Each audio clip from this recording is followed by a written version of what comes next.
Hi, this is Mark at Ding Dong's Garden. We propagate and sell grapevine cuttings. Every year during our winter sale, we do a test of our cutting stock to check propagation rates on our stored cuttings. There's many methods and all are very similar, but this method gave us an 80% success rate when propagating our grapevines this year. These cuttings have been stored at 37 degrees Fahrenheit since they were harvested on December 17th. We pulled them from storage on February 8th, so they spent 53 days in cold storage.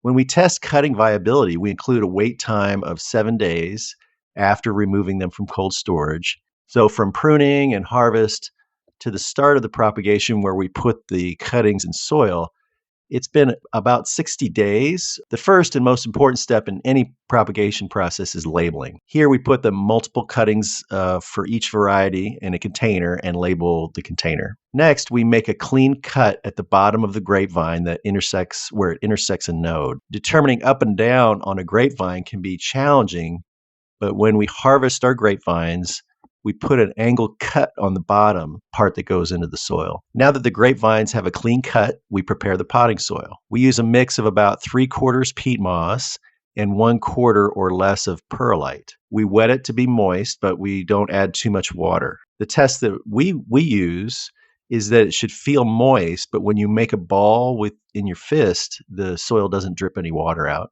Now we take the cutting, we add rooting hormone, and we put it in a pot. In this case, we dip the bottom of the cutting in water so that the powdered rooting hormone will stick better. Then we put it on bottom heat and set it to about 65 or 70 degrees. And we put them in a cool room or outside for 2 weeks. After 2 weeks, we water the cuttings. And then we take them off of bottom heat and leave them outside. Then when we have time, there's no hurry, we check the cuttings for roots and we pot them up, or we divide the cuttings up into different pots. And as we can see here, some of the grapevine cuttings already have well-formed roots. About 10 weeks after putting the cuttings into the original pots, 80% of the grapevines have leafed out. About 80% have roots as well. While we're checking for roots, we're moving everything into kind of a final pot, and we're making sure the labels are correct. We try to be very gentle during uppotting. While we're checking for roots here, in general, we try not to disturb the roots when we uppot. In addition, after uppotting or disturbing the roots in any way, we drench the pots with water and we try to keep them out of direct sun for a day or two until the roots can start uptaking water again and providing it to the foliage. These grapevines will continue to get bigger and bigger, and you can uppot them as soon as they're ready.